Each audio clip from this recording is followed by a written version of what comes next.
हे foodies, मैं कृतिका तिवारी आप सबका स्वागत करती हूँ आपके अपने चैनल वैदेही फूड फिएस्टा में। Let's celebrate. आज मैं लाई हूँ आपके लिए चना दाल पायसम की रेसिपी। चना दाल खीर भी आप इसे कह सकते हैं। ये खाने में बहुत ही ज़्यादा टेस्टी लगती है, आसानी से बन जाती है। तो आइए देखते हैं इस रेसिपी को बनाने के लिए हमें किन चीज़ों की ज़रूरत होगी।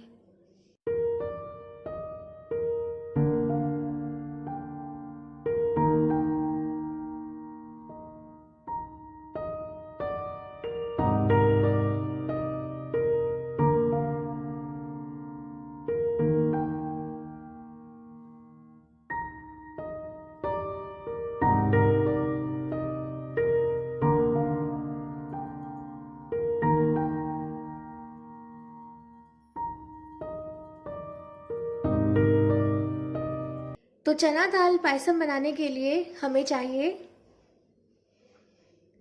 आधा बोल चना दाल, 1/4 बोल साबूदाना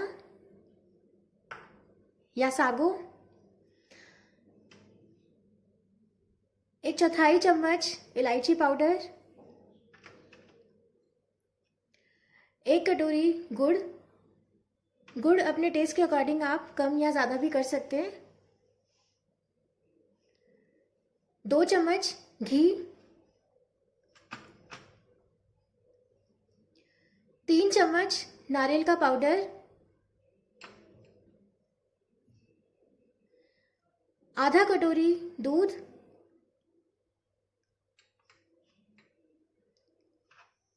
बादाम, पिस्ता और ये काजू।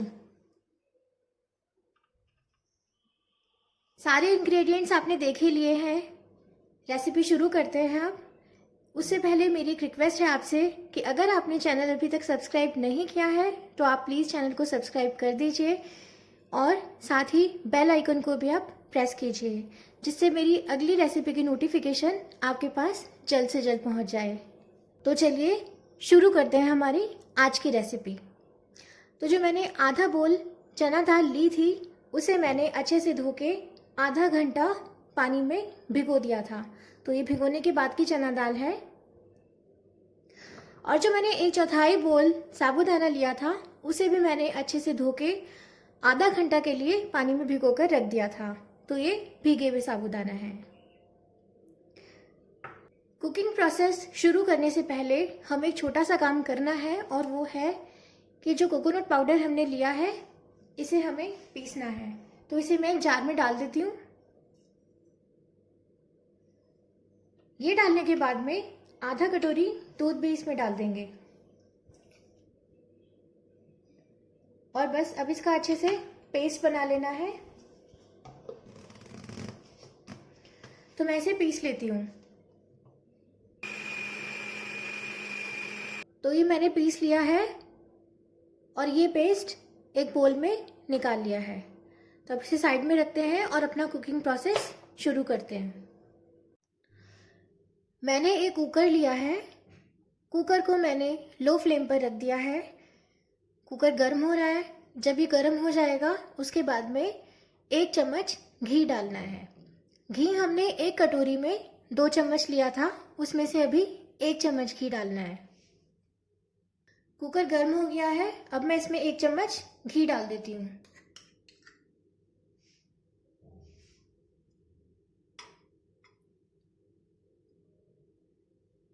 तो ये मैंने 1 चम्मच घी कुकर में डाल दिया है। अब इस घी को गर्म होने देते हैं। घी गर्म हो गया है। अब मैं इसमें भीगी हुई चना दाल डाल देती हूँ।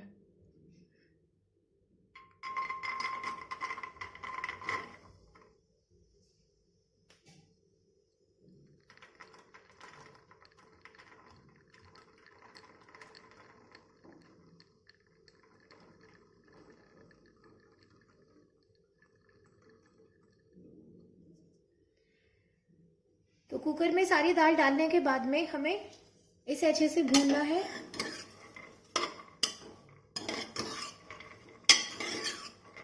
3 मिनट के लिए हम इसे लगातार चलाते हुए भून लेंगे।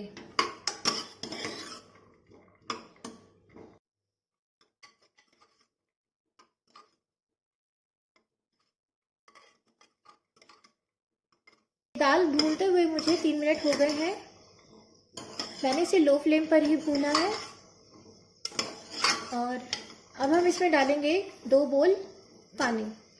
तो हमने आधा बोल चना दाल ली थी, इसमें हम 2 बोल पानी डाल देंगे। तो मैं पानी डाल देती हूँ इसमें।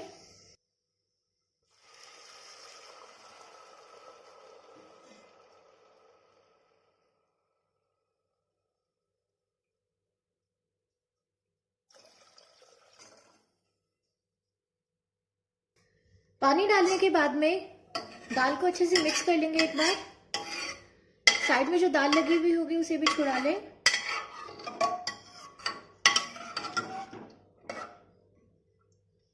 और अब कुकर का ढक्कन लगा देंगे।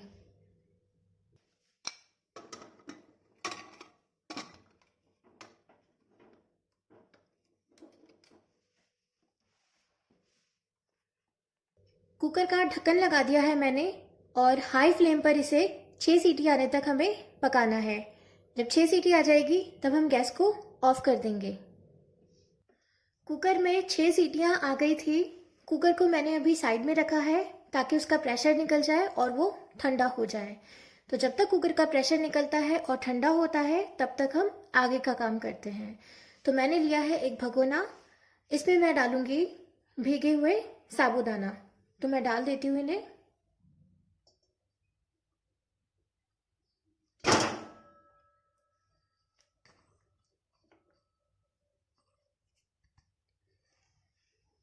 तो साबूदाना मैंने डाल दिए हैं। अब इसमें मैं डालूंगी 1 बोल पानी। तो 1/4 बोल साबूदाना में 1 बोल पानी डालना है। ये डाल दिया है मैंने। और अब हमें इसे 10 मिनट तक पकाना है। तो गैस ऑन करते हैं।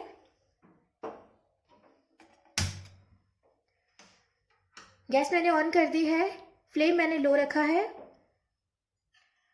और अब हमें इसे 10 मिनट तक पकाना है। पकाते हुए हमें इसे बीच बीच में चलाना है जिससे ये जले नहीं। तो कंटिन्यू आप चलाते जाएं इसे। 10 मिनट पक जाने के बाद में साबूदाना सॉफ्ट हो जाएगा। तो ये साबूदाना पकाते हुए मुझे 10 मिनट हो गए हैं। सॉफ्ट हो गया साबूदाना। अब हम गैस को ऑफ करेंगे।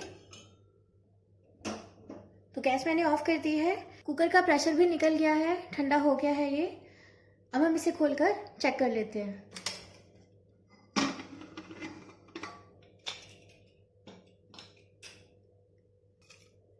दाल अच्छे से पककर तैयार हो गई है।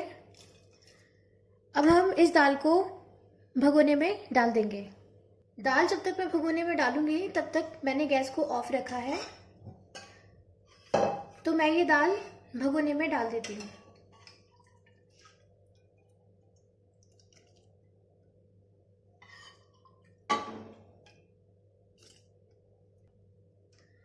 दाल को मैंने भगोने में डाल लिया है।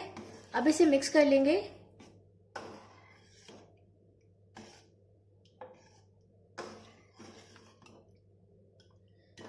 गैस को ऑन करेंगे। और अब हमें इसे 10 मिनट के लिए और पकाना है।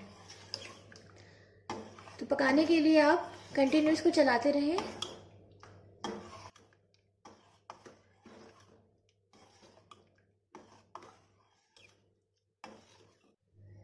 दस मिनट हो गए हैं इसे पकाते हुए। अब हम इसमें डालेंगे गुड़ यानी कि जैगरी।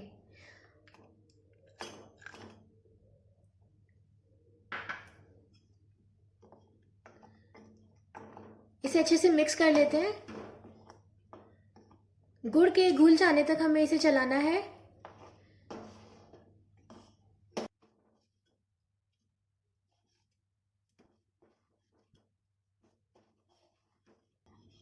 गुड़ इसमें अच्छे से घुल गया है। अब हमें इसे 5 मिनट और चलाना है। आपने इसे लगातार चलाना है, छोड़ना नहीं है, वरना ये नीचे से जल जाएगा। तो इस बात का आप ध्यान रखें और कंटिन्यू चलाते रहें। इसकी कंसिस्टेंसी वैसे तो थिक ही रहती है, गाढ़ी रहती है, लेकिन अगर आपको इसे और पतला करना है तो आप इसमें दूध डाल सकते हैं, लेकिन पानी आप इसमें नहीं डालिएगा, दूध डालिएगा। गुड़ घुल जाने तक हमने इसे पकाया था और घुलने के बाद में 5 मिनट हमने इसे और पकाया है। तो 5 मिनट हो गए हैं। अब मैं इसमें कोकोनट वाला पेस्ट डाल देती हूँ। तो कोकोनट पाउडर वाला पेस्ट डाल देती हूँ इसमें।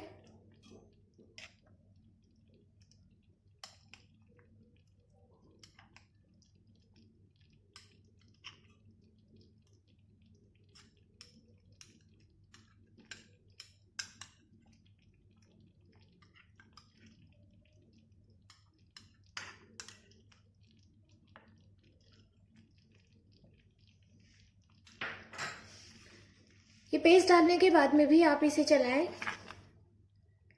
और 2 मिनट के लिए इसे और पका लें।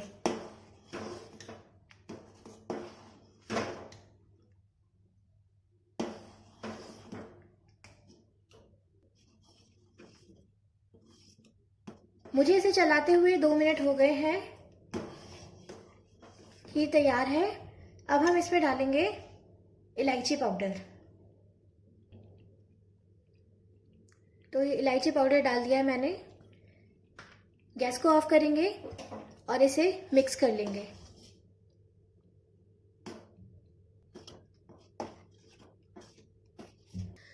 इलायची पाउडर डालने के बाद में मैंने इसे अच्छे से मिक्स कर लिया है। अब हम इसे साइड में रखेंगे और इसका तड़का लगाएंगे। खीर में तड़का, चलिए देखते हैं। तड़का लगाने के लिए मैंने आयरन की कढ़ाई ली है। इसे मैंने गैस पर रखा है। फ्लेम मैंने लो रखी है और अब मैं इसमें डालूंगी 1 चम्मच घी। तो ये घी मैं इसमें डाल देती हूँ।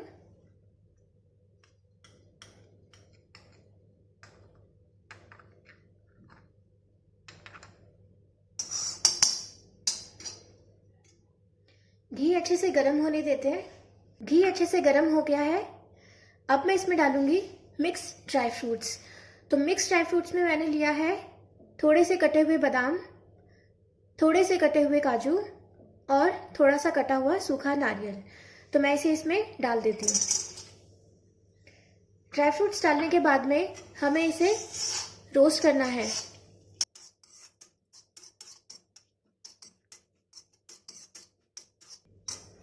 सारे ड्राई फ्रूट्स ब्राउन होने तक हमें इसे भूनना है।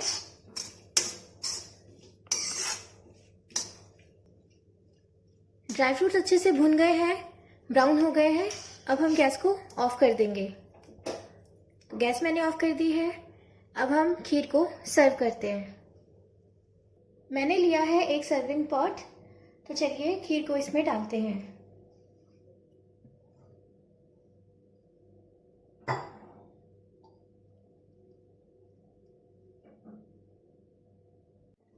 खीर मैंने पॉट में निकाल ली है। अब हम इसे गार्निश करते हैं। गार्निश करने के लिए मैंने लिया है काजू, पिस्ता कतरन,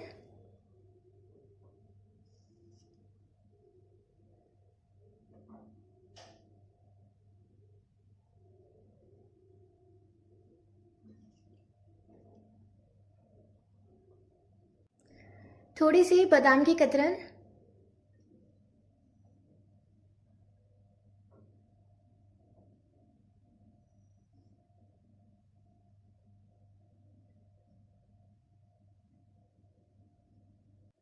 और लास्ट में ये जो हमने तड़का लगाया था वो भी इसमें डाल देंगे।